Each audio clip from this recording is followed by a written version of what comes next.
오늘 사도행전 공부 14번째 시간, 사도행전 7장 1절부터 36절까지의 말씀, 우리 함께 같이 말씀 읽겠습니다.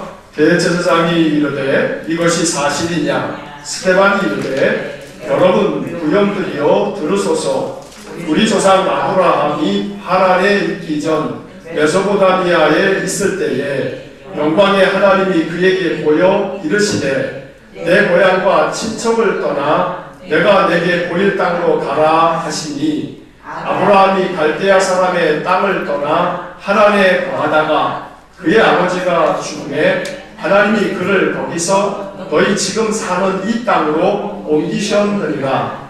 그러나 여기서 발 붙일 만한 땅도 유업으로 주지 아니하시고 다만 이 땅을 아직 자식도 없는 그와 그의 후손에게 소유로 주신다고 약속하셨으며, 하나님이 또 이같이 말씀하시되 그 후손이 다른 땅에서 나그네가 되리니 그 땅 사람들이 종으로 삼아 400년 동안을 괴롭게 하리라 하시고, 또 이르시되 종 삼는 나라를 내가 심판하리니 그 후에 그들이 나와서 이곳에서 나를 섬기리라 하시고, 할례의 언약을 아브라함에게 주셨더니 그가 이삭을 낳아 8해 만에 할례를 행하고, 이삭이 야곱이 우리 12조상을 낳으니라. 여러 조상이 요셉을 시기하여 애굽에 팔았더니 하나님이 그와 함께 계셔 그 모든 환난에서 건져내사 애굽 왕 바로 앞에서 은총과 지혜를 주시매, 바로가 그를 애굽과 자기 온 집의 통치자로 세웠느니라. 그때 애굽과 가나안 온 땅에 흉년이 들어 큰 환난이 있을세 우리 조상들이 양식이 없는지라. 야곱이 애굽에 곡식이 있다는 말을 듣고 먼저 우리 조상들을 보내고 또 재차 보내매 요셉이 자기 형제들에게 알려지게 되고, 또 요셉의 친족이 바로에게 드러나게 되리라. 요셉이 사람을 보내어 그의 아버지 야곱과 온 친족 75사람을 청하였더니, 야곱이 애굽으로 내려가 자기와 우리 조상들이 거기서 죽고 세겜으로 옮겨져 아브라함이 세겜 하몰의 자손에게서 은으로 값주고 산 무덤에 장사됩니다. 하나님이 아브라함에게 약속하신 때가 가까우매 이스라엘 백성이 애굽에서 번성하여 많아졌더니, 요셉을 알지 못하는 새 임금이 애굽 왕위에 오르매 그가 우리 족속에게 교활한 방법을 써서 조상들을 괴롭게 하여 그 어린 아이들을 내버려 살지 못하게 하려 할세. 그때 모세가 낳는데 하나님 보시기에 아름다운지라.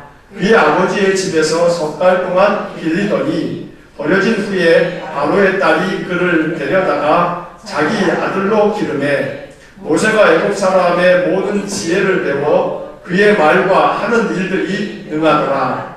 나이가 40이 되매 그 형제 이스라엘 자손을 돌볼 생각이 나더니, 한 사람이 원통한 일 당함을 보고 보호하여 압제받는 자를 위하여 원수를 갚아 애굽 사람을 쳐 죽이니라.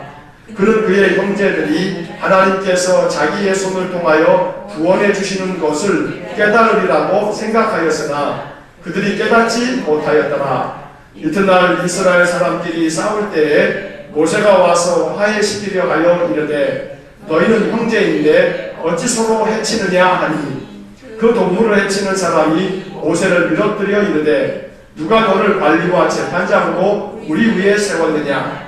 내가 어제는 애굽 사람을 죽임과 같이 또 나를 죽이려느냐 하니, 모세가 이 말 때문에 도주하여 미디안 땅에서 나그네 되어 거기서 아들 둘을 낳으니라.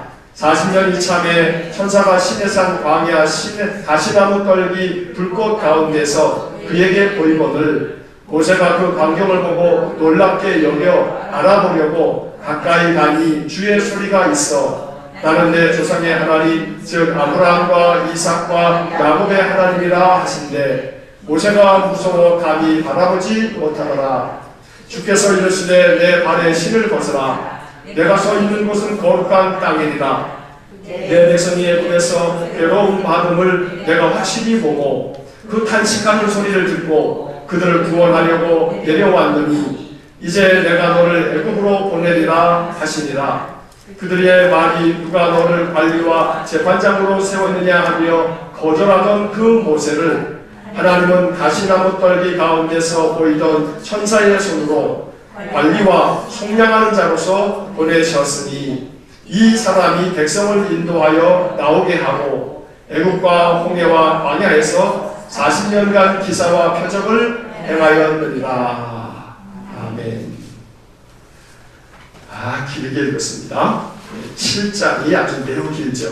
60절까지나 무려 됩니다. 복음서에서 마태, 마가, 누가, 요한복음이 있는데 가장 긴 복음서가 어디냐면 우리가 장수로 따지면 마태복음은 28장까지 되어 있고 마가복음은 16장으로 되어 있고 누가복음은 24장으로 되어 있고 요한복음은 21장까지 되어 있는데 장수로 따지면 28장인 마태가 제일 긴 것 같지만 분량으로 따지면 24장밖에 안 되는 누가복음이 제일 깁니다. 복음서에서 누가가 제일 긴데 이 누가가 기록한 것이 또 하나가 있는데 지금 우리가 읽고 있는 사도행전입니다. 자, 사도행전이 28장까지 되어 있습니다만 이 사도행전도 만만치 않게 아주 깁니다. 이런 걸 보면 누가가 의사였는데 그 의사가 얼마나 꼼꼼한지 예수님의 복음서의 내용도 그렇고 성령께서 행하신 사도들을 통해서 행하신 이 사도행전의 내용도 아주 길게 기록을 하고 있습니다. 자, 그 가운데서 사도행전 7장의 오늘 이 이야기는 사실은 따지고 보면 스데반의 설교입니다. 스데반의 설교인데 이 스데반의 설교를 이렇게 길게 기록을 하는 것을 보면 이 누가가 사도행전을 통해서 이야기하려고 하는 것들 중에 이 사도행전 7장에 나와 있는 이 스데반의 설교를 이토록 길게 아주 길게 그 내용을 그대로 이렇게 써놓은 것을 보면 의도가 있는 겁니다.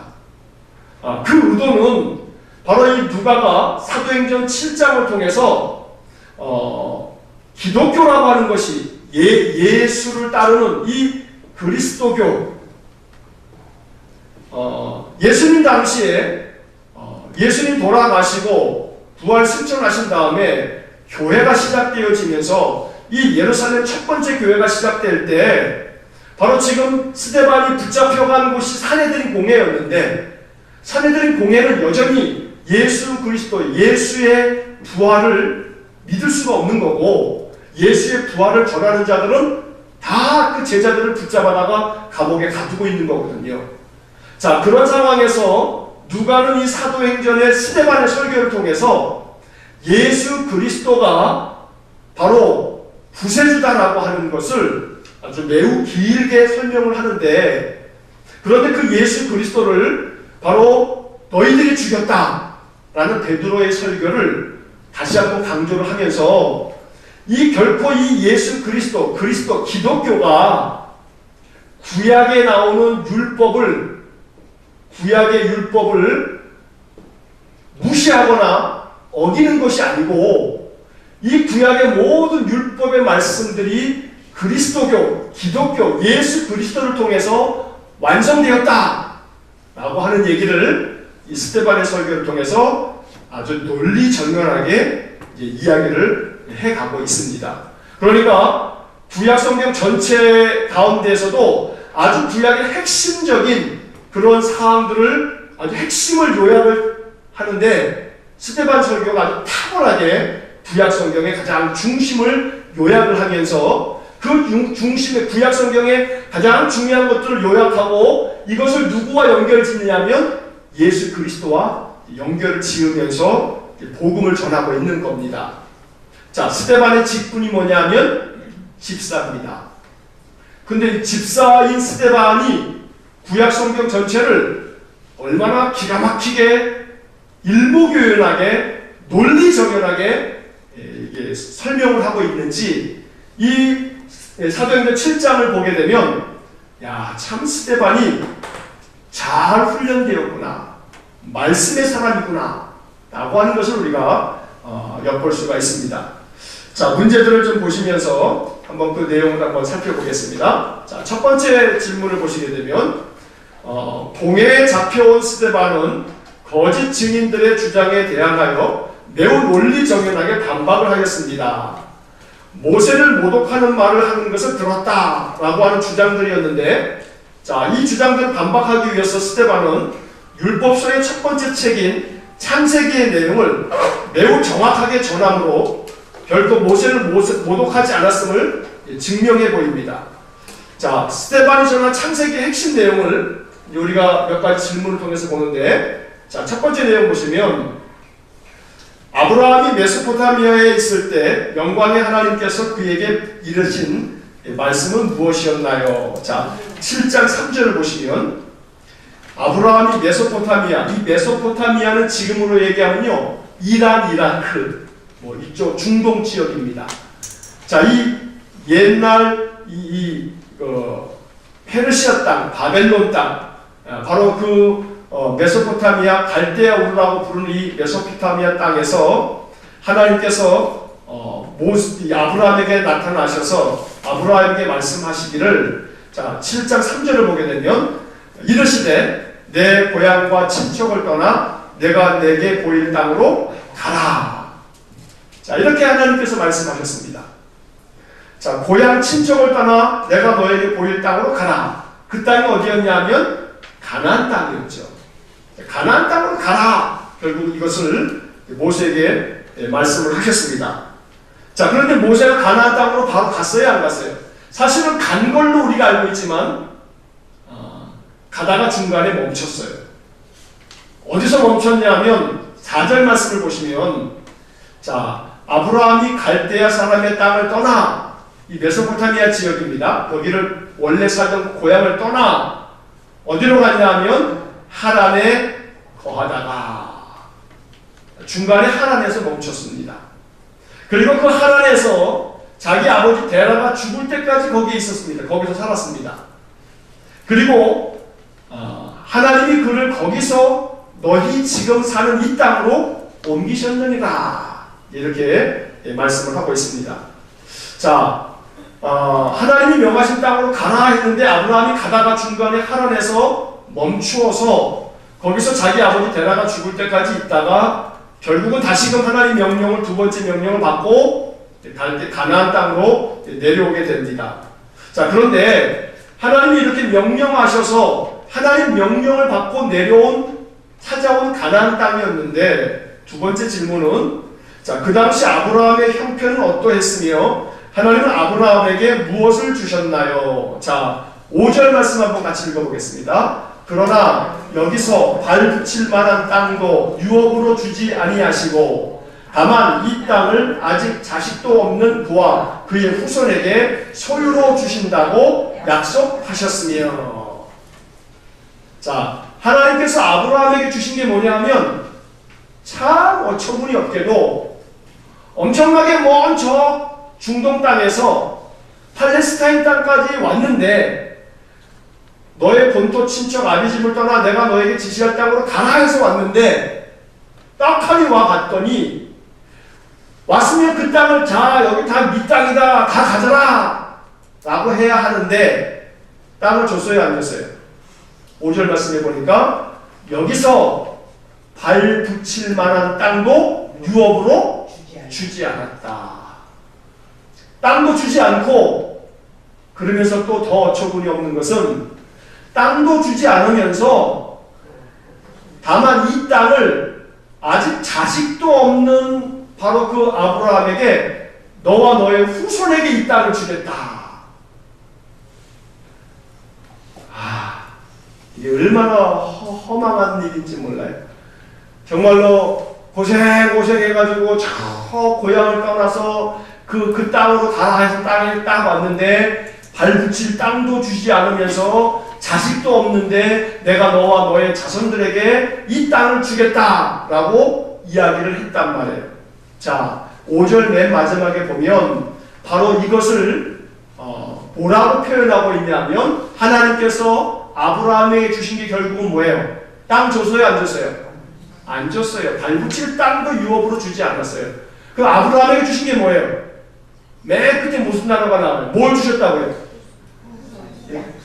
소유로 주신다고 뭘 하셨다고요? 약속하셨다고. 약속. 달랑 주신 게 약속이에요. 약속. 달랑 주신 게 약속이에요. 자, 너의 후손들에게 이 땅을 주마 라고 약속했어요. 자, 이 땅을 주마 이렇게 약속하고 난 다음에 얼마나 걸렸을까요? 이 땅을 얻기까지. 이 땅을 얻기까지 이걸 자, 이 약속을 누구에게 했냐면 아브라함에게 했습니다. 근데 그 당시에 아브라함의 형편이 어떠했냐면 자, 아브라함의 상황은 자식이 있어요? 없어요? 자식이 하나도 없어요. 하나도 없는 자식에게 땅도 안 주면서 야, 내가 이 땅을 약속하마. 너의 자손들에게 약속하마. 그렇게 약속을 하신 다음에 자, 이 약속이 성취되기까지 아브라함이 이삭을 낳고 이삭이 야곱을 낳고 야곱이 12아들을 낳는데 12아들 중에 요셉이 태어나고 그래서 요셉이 미움받고 애굽으로 팔려갔다가 자, 요셉을 알지 못하는 그러한 왕이 바로 왕이 이제 이 등장하면서 바로 모세에 의해서 출애굽을 해가지고 자, 출애굽을 쫙 해가지고 이 출애굽을 한 다음에 여기가 40년 그리고 요셉이 등장하면서 바로가 이 괴롭힐 때까지의 요 시간이 400년.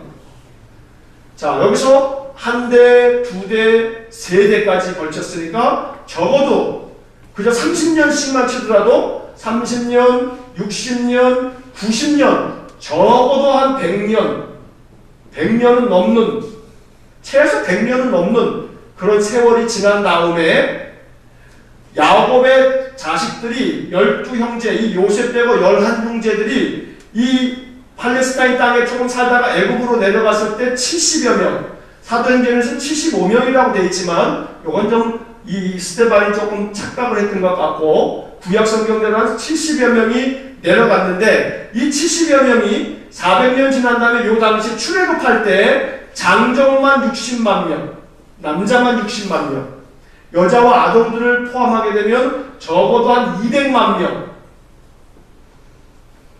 이 출애굽을 해서 나오게 됩니다. 자, 그러면 대충 얼추 잡아도 아브라함에서부터 요셉까지 이를 때까지가 적어도 한 100여 년. 자, 요셉에서부터 이스라엘 백성들이 이 애굽 땅에 계속 살다가 출애굽할 때까지가 400년. 출애굽해서 가나안 땅에 약속한 땅에 들어갈 때까지가 40년. 적어도 몇 년입니까? 540년. 야, 아브라함에게 내가 너와 너의 후손들에게 이 땅을 주겠다라고 했던 것이 몇 년 걸렸어요? 540년 정도. 이게 플러스가 훨씬 더 될 겁니다. 적어도 540년 만에 이 약속이 이루어진 거예요. 알름이 축저인 이 약속 하나가 540년 걸렸어요.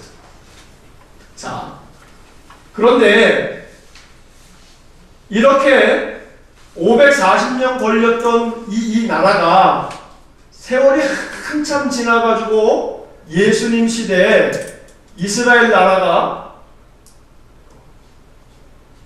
세월이 이제 한참 지났어요. 한참 지나서 아브라함의 자손 예수님께서 등장하시고 그리고 로마에 의해서 이스라엘 나라가 AD 70년에 이스라엘이 멸망을 합니다. 완전히 망하게 됩니다. 예루살렘이 함락되고 망합니다. 그리고 20세기 1975년경쯤이나 돼가지고 이스라엘이 야, 이 땅은 우리 조상들 아브라함에게 하나님 주신 땅이야.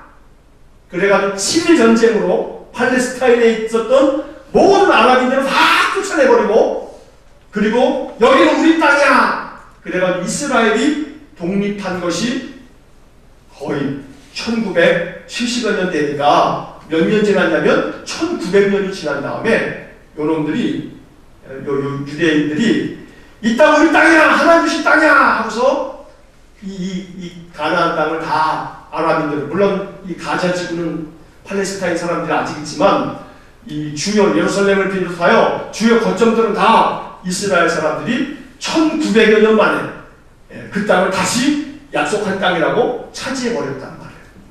자, 그러면 오늘 이 이야기에서 전체적으로 이 흐름을 보게 되면, 첫째로는 하나님이 아브라함에게 주신 것은 달랑 뭐였냐면 약속이지만, 그 약속이 그 당시에도 마찬가지고 500년, 540년이 지난 다음에 여호수아에 의해서 가나안을 정벌하고 그렇게 해서 가나안 땅을 완전히 차지하게 되어졌지만, 또 그리고 난 다음에 그 이후에도 거의 한 400여 년이 지난 다음에 이 20세기에 이르러서 이스라엘 사람들은 또다시 이 가나안 땅을 근 2000년 가까이 잃어버리고 있었다가 이 땅 내놔, 우리 땅이야. 그 빌미가 뭐냐면 하나님이 약속하셨어. 자, 결국 하나님의 약속은 이스라엘 백성들에게 있어서 그 어떤 것보다 가장 중요한 것이었다는 거예요. 다시 말하면 이스라엘 사람들은 말이에요, 지금 당장 어떤 것보다 하나님의 약속을 더 귀하고 귀한 것으로 여기는 거예요. 우리 같으면 말이에요, 500년 뒤에 내가 이거 이렇게 해줄게 하면은 됐습니다. 500년은 고사하고 지금 당장 나한테 10만원 주는 게 좋지. 500년 지난 다음에 이 땅을 주마 그러면 이거 500년보다 지금 내 앞에 있는 10만원이 훨씬 더 좋아 보일지 몰라요.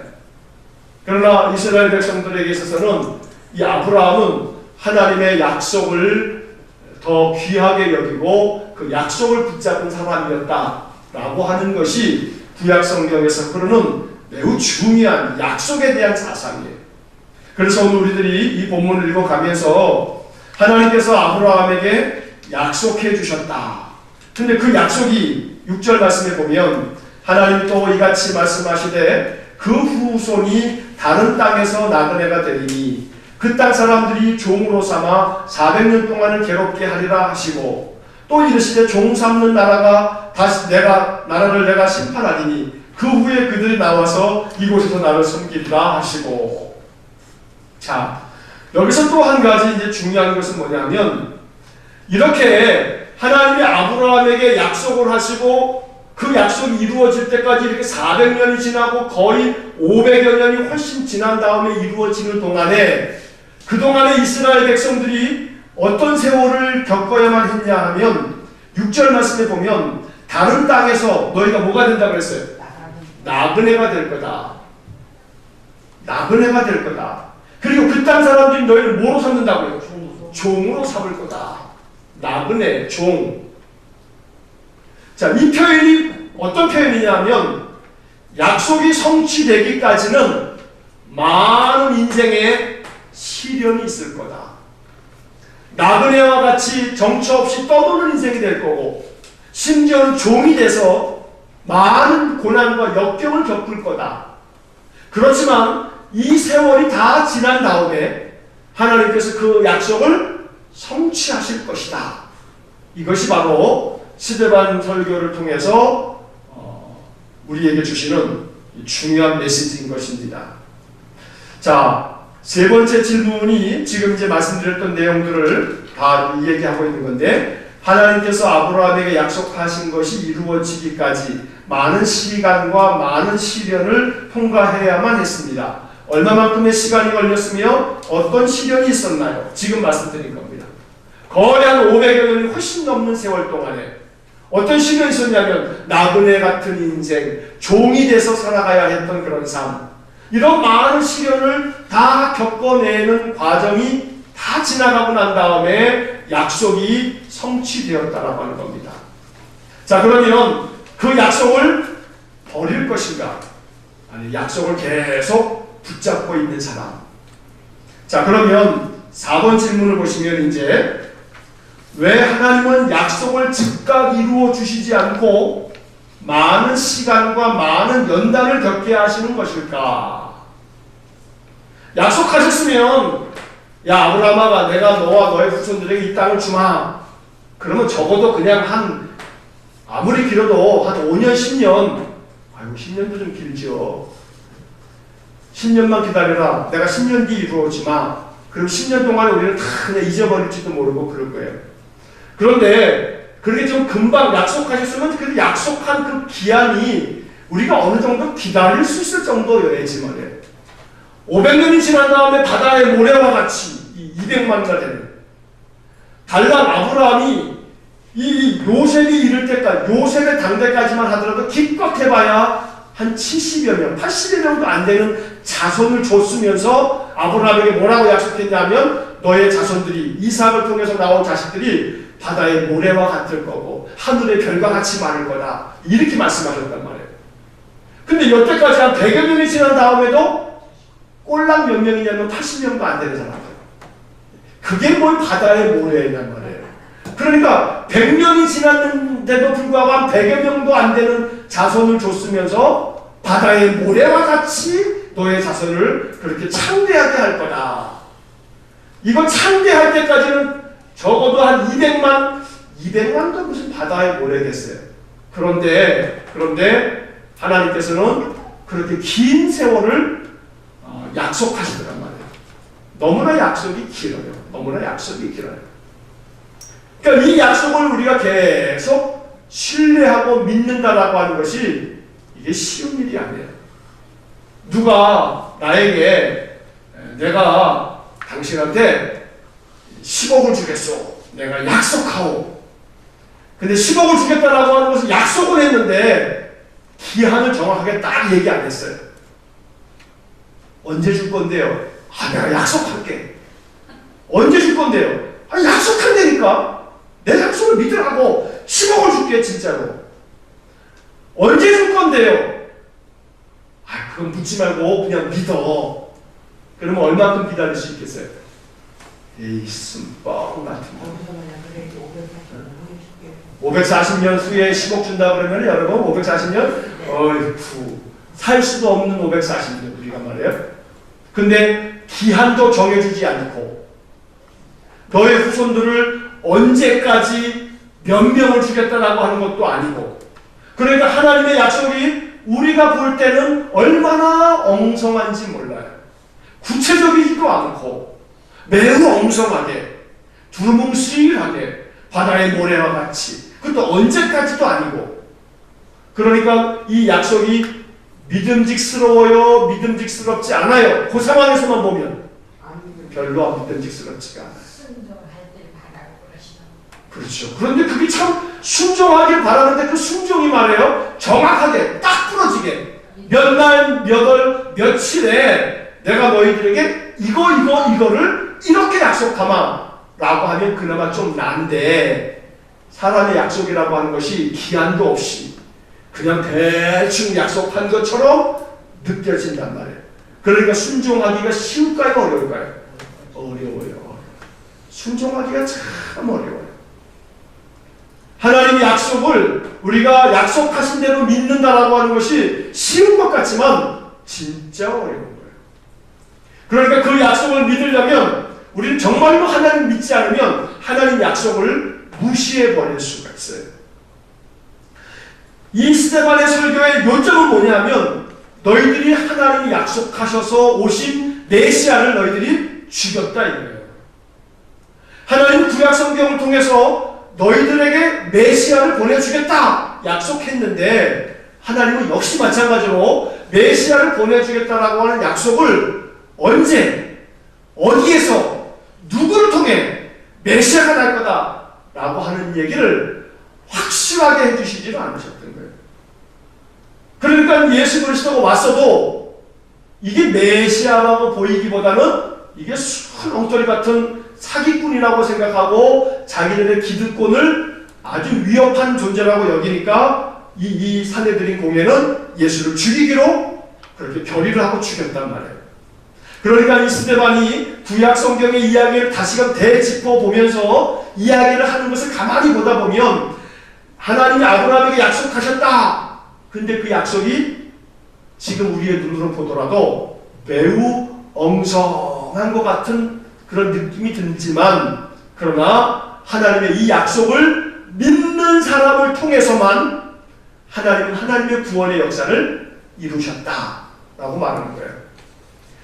결론적으로 말하면 오늘 우리들이 하나님이 왜 이렇게 약속을 즉각적으로 이루어 주시지 않는가?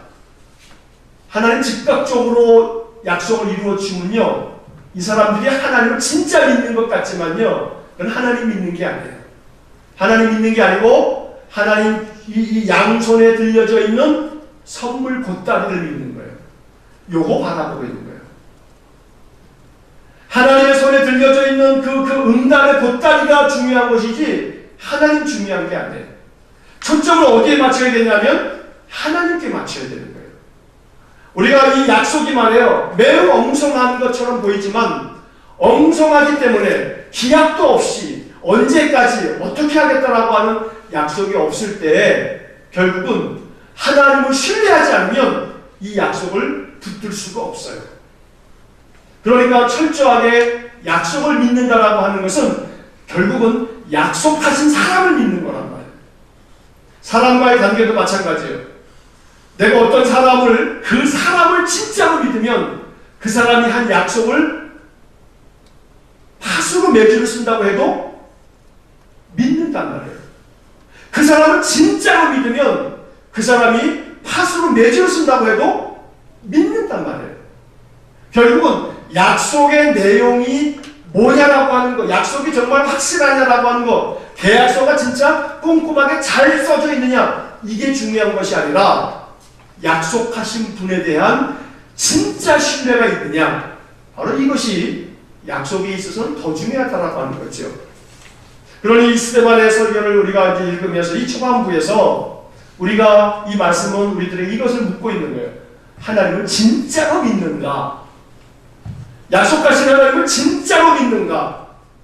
이스라엘의 역사를 통해서 하나님은 아브라함에게 약속하신 것을 500여 년이 지난 다음에 그 약속을 분명히 이루셨고, 그 이후에도 하나님은 예수 그리스도를 약속하시고 그 예수 그리스도를 통해서 우리 인생들을 구원하시는 것을, 그 약속을 성취해 주셨는데, 지금 나의 삶 속에서 하나님 앞에 내가 하나님 나에게 약속해 주신 것 같은 그 약속이 너무나 티미하단 말이에요.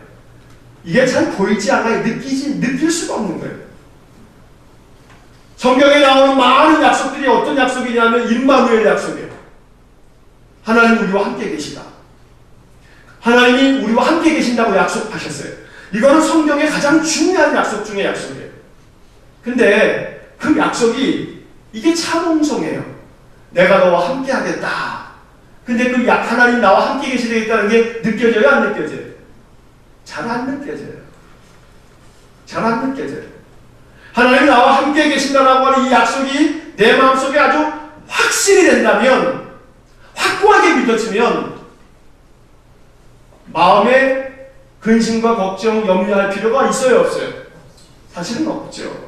하나님을 진짜로 확실하게 믿고 하나님이 나와 함께 계시겠다, 내가 너를 떠나지 않겠다, 내가 너를 도와줄 거다, 내가 너를 붙들어 줄 거다, 약속하신 말씀들을 진짜로 믿는다면, 그러면 불안할 것도 없고 염려할 것도 없고 인생에 대하여 그렇게 걱정할 것도 없고, 그럼에도 불구하고 그렇지 못한 이유는 뭐냐면, 이 약속이 우리의 이성적인 이 합리적인 사고로 볼 때 하나님 나와 함께 계신다라고 하는 이 말이 별로 시답지 않은 거예요. 그게 별로 이렇게 마음이 와닿지 않아요. 나에게 싶은 거예요. 그러니까 이 하나님의 이 약속을 우리가 정말로 신뢰하고 믿으려면 하나님 그분에 대한 믿음이 확고하지 않으면 약속을 믿을 수가 없어요. 그래서 스데반은 이 산헤드린 공회에서 이 설교를 하면서 너희들이 하나님의 약속을 믿기나 믿냐 진짜?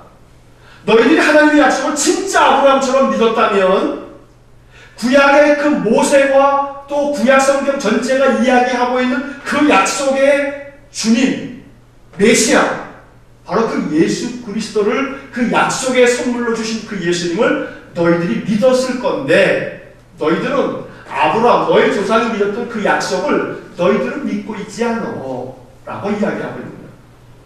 다시 말하면 이 스데반의 설교는 오늘 우리들에게 이렇게 얘기하는 거예요.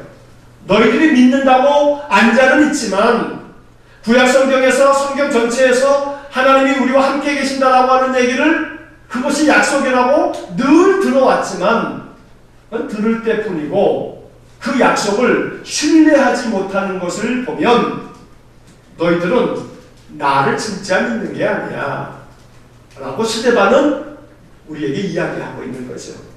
그러니까 스데반의 설교를 오늘 우리에게 주시는 설교를 듣는다면 아브라함이 500여 년이 지난 그 이후에나 이루어진 약속도 아브라함이 믿었던 것처럼 너희들도 우리들도 지금 당장의 눈에 보이지 않는 것 같아도 하나님이 내게 늘 함께 하시는 것처럼 느껴지지 못해서 마음이 불안하고 초조하고 염려가 가득한다 할지라도 그 모든 것들을 떨쳐버릴 수 있는 한 가지 이유는 하나님이 우리에게 약속하셨고 그 하나님은 아브라함을 통해서 예수님을 통해서 그 약속을 이루신 분이다 라고 하는 것을 믿어라.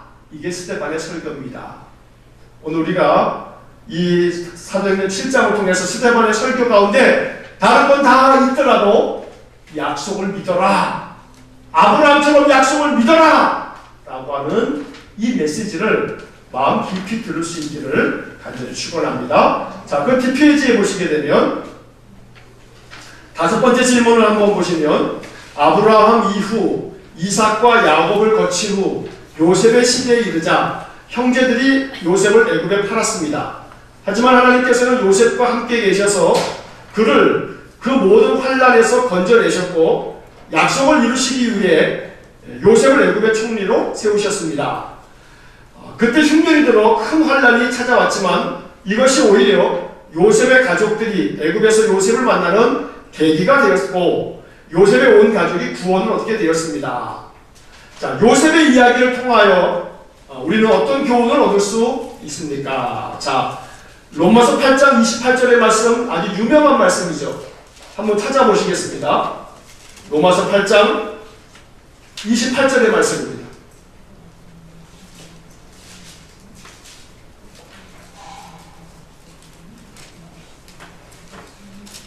자, 로마서 8장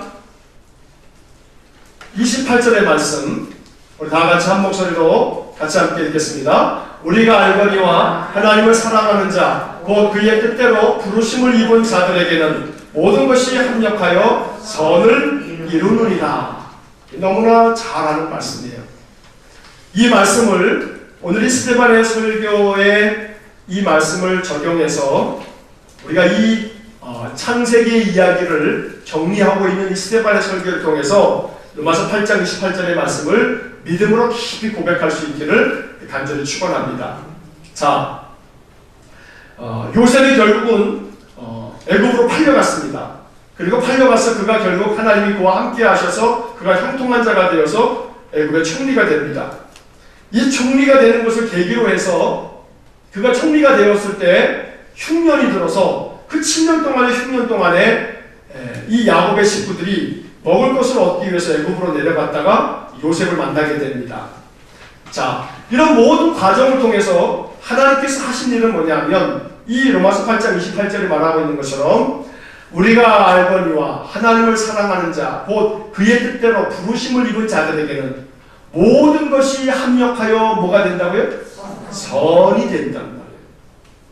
모든 것들이 다 조각조각 참으로 너무나 어렵고 힘들고 괴로운 것들이었지만 이것이 조각조각 딱딱딱 붙어가지고 나중에는 모자이크 그림처럼 기가 막힌 명화가 탄생하는 것처럼 오늘 이 창세기의 말씀들은 결국 이 요셉의 이야기를 통해서 하나님은 바로 그 요셉의 형제들이 요셉을 팔아 종으로 팔아 넘기기도 했고 우여곡절을 다 겪게 됐지만, 그러나 그 모든 고난의 세월이 다 합력하여 선이 되어지도록 만드시는 그런 하나님의 구원의 섭리였고, 이 모든 과정이 뭐냐면, 제가 그 문제에다 밑줄을 그어놨는데, 약속을 이루기 위해 하나님께서 그 모든 과정을 그렇게 만들어 가셨다라고 하는 겁니다. 자, 하나님이 약속을 이루어가는 과정을 우리가 사실은 알지 못해요. 과정 중에 하나님이 어떻게 이 합력하여 선을 이루어 가시는지를 알지 못하기 때문에 내 인생의 조각조각, 한 조각 그 인생의 조각조각의 그 타이밍에, 요 시기에 내가 참 많은 괴로움이 있었고, 요 시기에 너무나 많은 상처와 아픔이 있었고, 이 시기에 너무나 많은 눈물이 있었고, 그렇게 내 인생이 쫙 펼쳐지는데, 이걸 다 지나고 보니 너무나 정말 X였어. 이게 다 이건 내 인생에서 이건 다 아주 삭제해버렸으면 좋겠는 그런 시간들이었는데, 사실은 이런 시간들이 있었기 때문에 우리의 신앙이 보다 더 성숙해지고, 이런 시간들이 있었기 때문에 우리가 이 하나님의 섭리를, 또 하나님을 더욱더 믿고 신뢰할 수 있는 그런 계기가 될 수 있었던 아주 중요한 하나님의 방법이었다라고 하는 것을 고백하게 된다는 겁니다. 제가 지금까지 목회를 하면서 성도님들 만나서 이렇게 쭉 이야기를 듣다 보면 정말로 내 인생에서 삭제해버리고 싶은 그러한 일들, 그런 기간들, 그런 사건들, 그런데 나중에 보니까 이런 것들을 통해서 오히려 하나님이 나에게, 이것들이 나에게 많은 괴로움이었지만 그러나 이것들로 말미암아 내 인생의 삶을 믿음 안에서 바꾸어 주셨다라고 고백하는 사람들을 많이 만나게 됐어요. 그분들의 이야기를 듣다 보면 바로 오늘 이 사도행전 7장에서 이야기하고 있는 것처럼 요셉의 인생에서도 그렇고 아브라함의 인생 여정도 그렇고 이스라엘 모든 역사를 통해서 보다 보면 이런 모든 것들이 로마서 8장 28절의 말씀처럼 이게 다 안 좋은 것들인데, 하나님께서는 안 좋은 것들조차도 하나님을 아는 수단으로, 하나님을 아는 그러한 방법으로 만들어 주셔서 우리의 믿음을 더욱더 성숙하게 만들어 가더라라고 하는 이야기입니다. 자, 두 번째 질문을 한번 보시게 되면 뒷페이지에 큰 2번에 야곱의 가족들이 모두 애굽에 내려와 살게 되면서 하나님께서는 아브라함에게 약속하신 것을 이루셨습니다. 애굽에서 400년을 살면서 이스라엘 백성들은 번성하여 점점 많아졌고, 요셉을 알지 못하는 애굽의 세 왕은 이스라엘 백성들을 괴롭혔습니다. 그때 하나님께서 이스라엘 백성들을 구원하시려고 택하신 사람은 누구인가요? 자, 7장 17절 이하의 말씀은 이제 16절까지는 창세기의 얘기고 17절부터는 이제 출애굽기의 이야기가 시작이 됩니다. 자, 하나님께서 이스라엘 백성들 구원하시려고 택하신 사람이 누구였냐면 모세죠, 모세. 자, 모세인데 20절 말씀을 한번 보시면 모세가 어떤 사람이라고 이 기록이 되어져 있냐면 20절 한번 읽어보겠습니다. 그때에 모세가 낳는데 하나님 보시기에 아름다운지라. 자, 그의 아버지 집에서 석 달 동안 길리더니 나중에는 바로가 다 2살 밑에 아들은 무조건 다 죽여라 이제 이러는 바람에 더 이상 키울 수 없어서 이 나일강에다가 꺼내보내다가 바로의 딸이 이 아기를 건졌다가 자기 아들을 삼죠. 그렇게 해서 이 바로의 궁전에서 모세가 40년을 이 애굽의 모든 지혜와 또 모든 학식을 배우면서 그렇게 모세가 성장을 합니다. 자, 그런데 23절의 말씀을 보시면 나이가 40이 되매 그 형제 이스라엘 자손을 돌볼 생각이 나더니 한 사람이 원통한 일 당함을 보고 보호하여 압제받는 자를 위하여 원수를 갚아 애굽 사람을 쳐 죽이니라. 모세의 마음속에 내가 이스라엘 백성들을 구원해야겠다라고 하는 마음이 생겨지면서 25절 말씀 한번 같이 읽겠습니다. 그는 그의 형제들이 하나님께서 자기의 손을 통하여 구원해 주시는 것을 깨달으리라고 생각하였으나 그들이 깨닫지 못하였더라. 애국 사람들이 이스라엘 사람들을 괴롭히니까 40살이 된 이 모세가 자기 백성을 좀 구원해야겠다라고 하는 그런 아주 마음의 의지가 충천해가지고 자기 민족 유대인을 괴롭히고 있는 이 애국 사람을 쳐 죽였단 말이에요. 자, 그러면서 모세는 무슨 생각을 했냐면 바로 25절에 나온 것처럼 하나님께서 자기의 손을 통해서 모세를 통해서 이스라엘 그 유대인들을 구원해 주실 것을 자기 백성들이 깨달을 거라고 생각했어요. 근데 그 유대인들이 깨닫지 못하고 그 다음날 유대인들끼리 싸우는 것을 보고서 모세가 말렸더니 그 중에 한 사람이 네가 어제는 애굽 사람 하나를 죽이더니 오늘은 날 죽이려고 하냐.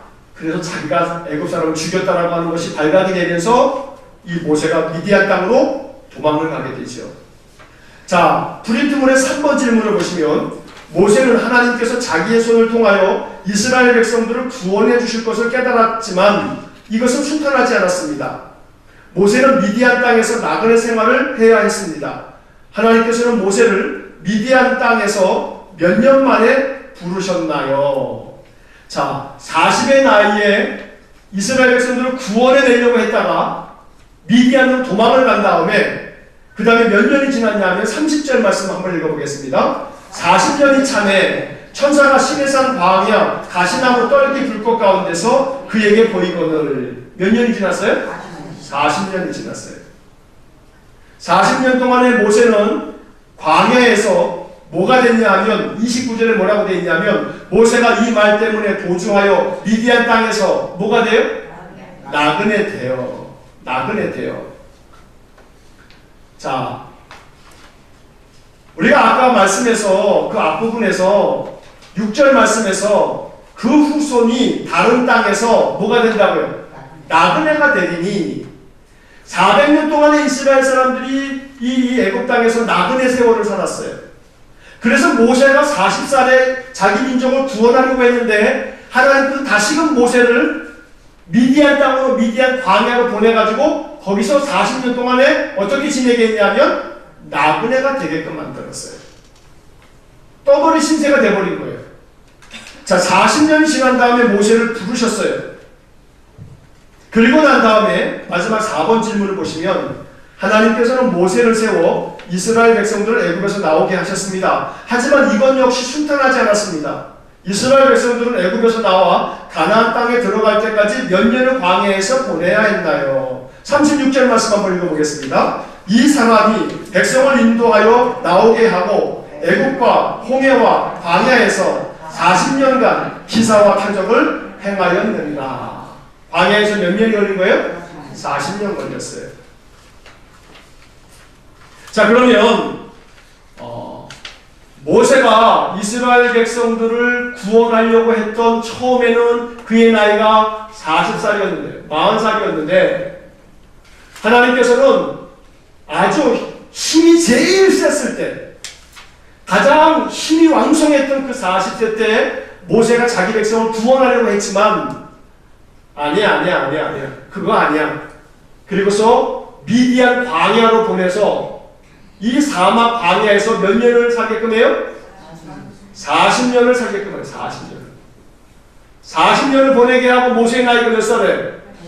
80세. 지금도 그렇습니다만 그 옛날도 마찬가지예요. 자, 80의 나이가 이게 왕성한 나이예요? 힘이 점점 빠질 나이예요? 힘이 없는 나이. 빠지는 것 정도가 아니라 힘이 없을 나이예요. 이거 지팡이 하나 들고 가기가 이거 진짜 지팡이 없이는 못 걸을 수 있을 그런 나이일 수도 있어요. 그런데 하나님이 광야에다 집어넣고서 힘을 다 빼놓고 80 노인네가 된 다음에 이 노인을 불러다가 네가 이스라엘 백성들을 이끌어 가라. 그렇게 해놓고 난 다음에 그러면 80세에 부르셨으면 애굽에서 가나안까지 들어가는 게요. 고작 해봐야 2주 정도는 들어가요. 보름이면 걸어 들어갈 수 있어요. 근데 보름이면 걸어 들어갈 수 있는 이 땅을 몇 년 걸렸냐면 40년 걸렸어요. 40년 걸렸어요. 그 80세의 모세가 40년 동안에 90살, 100살, 110, 120까지 말해요. 와. 그런데 중요한 것은 뭐냐면 신명기 34장을 읽어보면 말이에요. 120의 나이가 된 이 모세가 아직도 눈이 흐리지 않았단 말이에요. 이 120의 나이에 이 모세가 아직도 기운이 있었단 말이에요. 그만큼 이 80에 부르셨지만 120이 될 때까지 40년 동안에 하나님이 이 모세를 약속을 이루시게끔 하려고 모세를 지켜주셨어요. 다시 말하면 하나님은 약속을 이루시는 과정에서 인간적인 자기의 능력과 자기의 힘을 사용해서 구원하지 못하도록 아니야 너 광야로 가.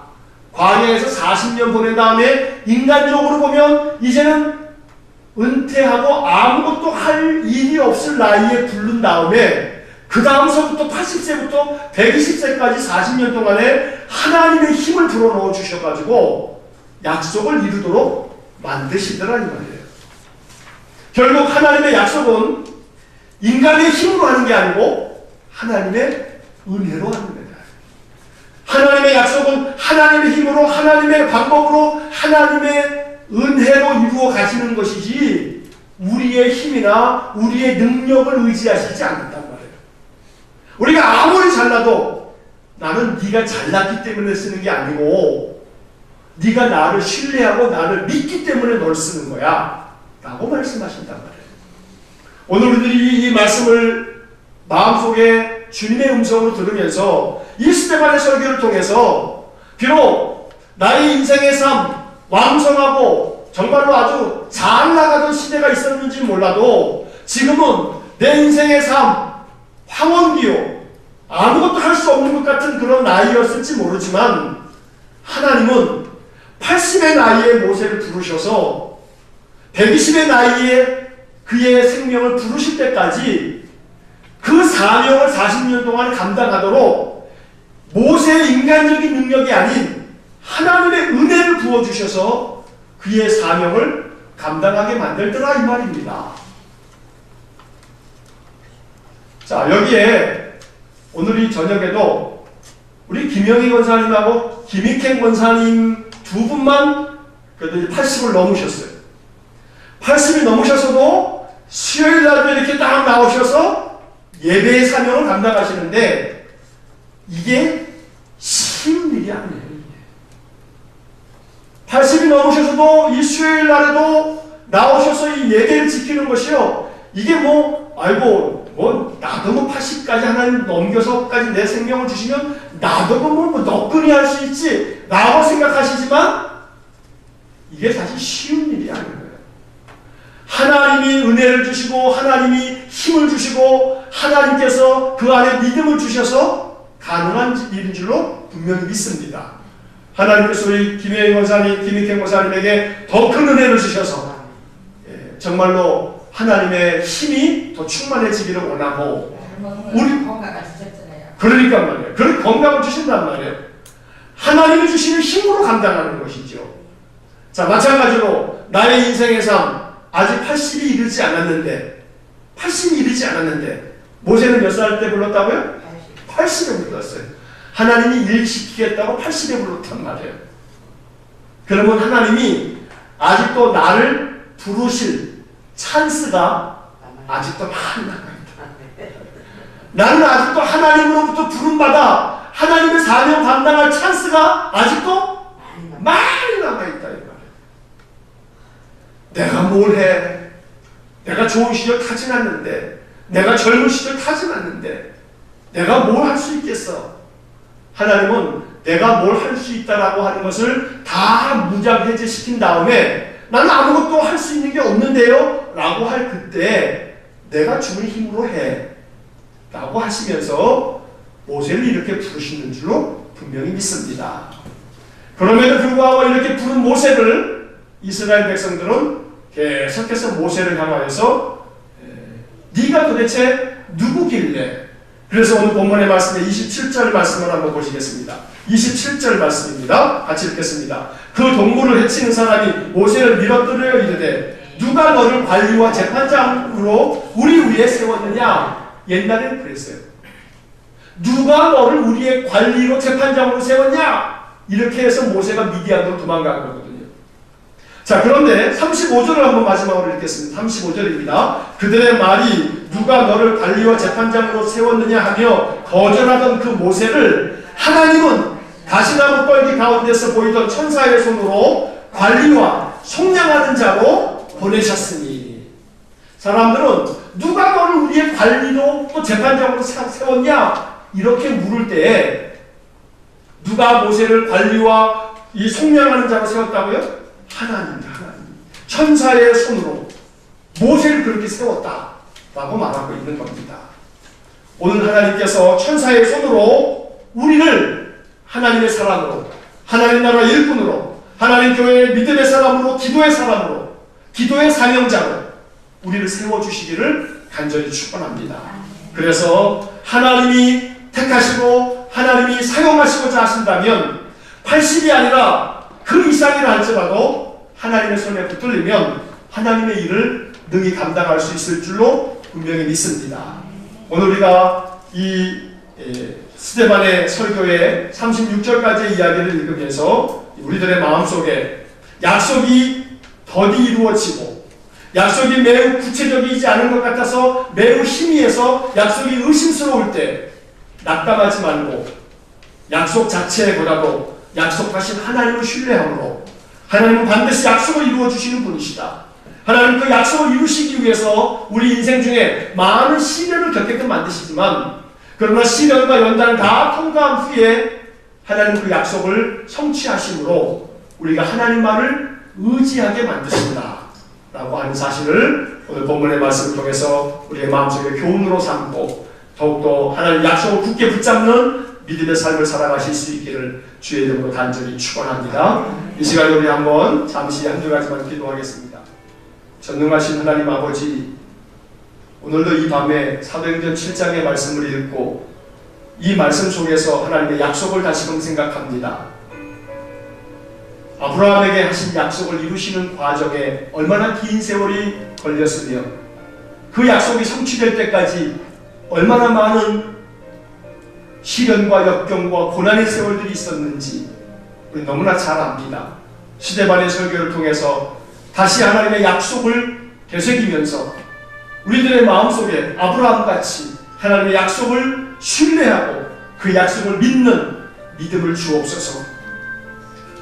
모세를 통하여 이스라엘을 구원하여 주신 하나님, 모세가 힘이 셀 때, 그의 능력이 가장 충천되어 있을 때 그를 사용하시지 않으시고 그를 광야로 보내 40년을 보낸 후에 80의 나이에 부르셔서 자기의 힘으로는 도무지 아무것도 할 수 없는 그때에 하나님의 힘으로 하나님 주시는 은혜로만 이스라엘 백성들을 이끌도록 만드셨던 하나님, 이것 또한 하나님께서 이루어 가신 하나님의 약속이요 하나님의 방법인 줄로 믿습니다.